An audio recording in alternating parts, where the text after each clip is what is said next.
Good morning, St. Martin. Welcome to TVCARiB In The Morning. I'm Ashana Haley. The Court of First Instance of St. Martin has ruled in favor of the Ministry of Housing, Spatial Planning, Environment and Infrastructure, known as VROMI, in a case brought by residents of Jordan Road, Thoroughfare 12 in Cupicoy. The court dismissed all claims against the minister and confirmed that VROMI properly issued permits for the Westview construction project. The judge rejected the plaintiff's attempts to challenge administrative decisions through civil proceedings, affirming that such matters should be addressed through administrative law. Key points from the ruling include proper issuance of permits. The court found that VROMI followed the correct procedures in issuing the building and civil works permits, including technical inspections and public input. Respect for administrative processes. The court noted that the plaintiffs still had administrative law options available to them, making civil claims inadmissible. No liability for the minister. All claims against the minister regarding construction, freezes, or permit revocations were rejected. Separation of jurisdiction. The court emphasized the need to maintain clear boundaries between administrative and civil court functions. The dispute over the access road was determined to be a private contractual issue between the plaintiffs and NLGY Development, with VROMI having no obligations in this matter. The court stated that the minister could not impose a construction stop to resolve private disputes, even if emergency service access was a concern. Additionally, although the plaintiffs submitted an expert report questioning the adequacy of geotechnical investigations, the court found that NLGY had conducted a comprehensive study prior to the permit issuance. The minister expressed satisfaction with the ruling, stating that VROMI had adhered to all necessary procedures and that private disputes should not misuse administrative powers.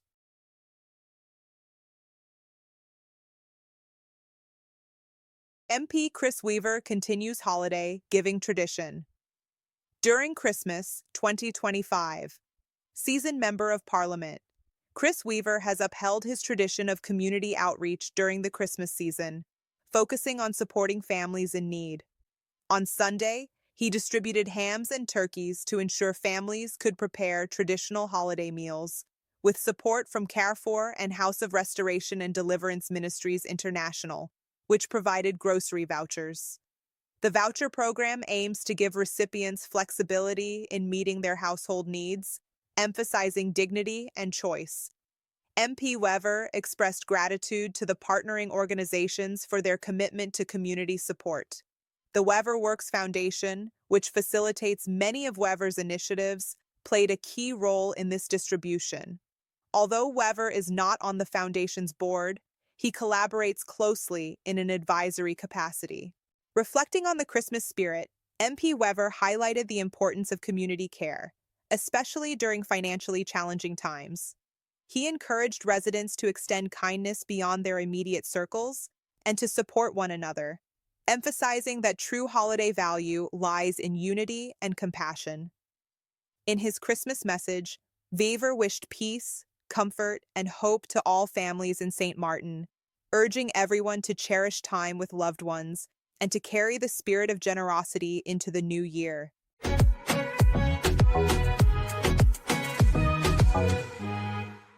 Eggnog is one of those foods that seems to exist almost entirely in a moment. As soon as winter holidays approach, it reappears in cartons, punch bowls, and family traditions. Rich, creamy, spiced, and unmistakably nostalgic. For some, eggnog is a once-a-year indulgence. For others, it's a centerpiece of celebration. Either way, how eggnog is consumed matters just as much as what it is. At its core, eggnog is simple. Eggs, milk or cream, sugar, and warm spices like nutmeg or cinnamon. That simplicity is deceptive. Eggnog is dense, both in flavor and texture, and it's designed to be savored, not rushed. Unlike a glass of milk or juice, eggnog rewards slow sipping. A small serving, 4 to 6 ounces, is often enough to satisfy, allowing the sweetness and spice to unfold without overwhelming the palate. Temperature plays a key role in how eggnog should be consumed. Traditionally, eggnog is served cold, which keeps it refreshing and balances its richness. However, slightly chilled rather than ice cold is ideal. Extreme cold can dull the subtle flavors of egg, vanilla, and spice. Some variations are gently warmed, especially non-alcoholic or custard-style versions, but overheating should be avoided, as it can alter the texture and mask the drink's complexity. Eggnog is also deeply social. It shines at gatherings, where it's poured into small glasses, mugs, or cups, and shared slowly over conversation. Garnishing with freshly grated nutmeg is more than decorative. It adds aroma and sharpness that cut through the creaminess. A cinnamon stick or a dusting of spice can elevate even store-bought eggnog into something more intentional. When alcohol is involved, often rum, bourbon, or brandy, moderation becomes even more important. Alcoholic eggnog is not meant to be a cocktail you drink quickly, it's closer to a dessert. Sipping it after a meal or alongside light snacks allows it to complement the moment rather than dominate it.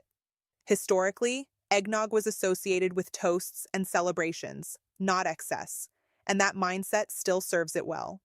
Finally, eggnog should be treated as seasonal, not everyday. Part of its appeal lies in its rarity. Enjoyed occasionally, it feels special. Consumed constantly, it loses its charm. By limiting it to the colder months and special occasions, eggnog retains its role as a comfort drink tied to memory, tradition, and pause. In the end, eggnog is best consumed thoughtfully, in small portions, at the right temperature, shared with others, and enjoyed slowly. When treated with care, it's not just a drink, it's a moment.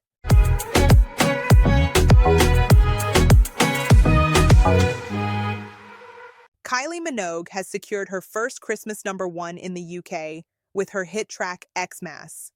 The Australian pop star is the first solo female artist in 12 years to secure the coveted festive spot, after Sam Bailey with Skyscraper in 2013, according to the official charts company. Minogue has also become the first woman to have #1 singles across 4 different decades. Her success comes after 2 consecutive years in which Last Christmas by Wham! Was top. Minogue said it was hard to put into words how special it felt to lead the singles chart. She said, "Being Christmas #1 really is the most wonderful gift. I'm so thankful to everyone who's been listening and sharing the love, and I'm wishing you all a very Merry Christmas."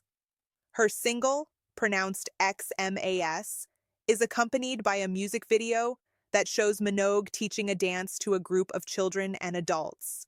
It also features a special appearance from ABBA's Bjorn Ulvaeus.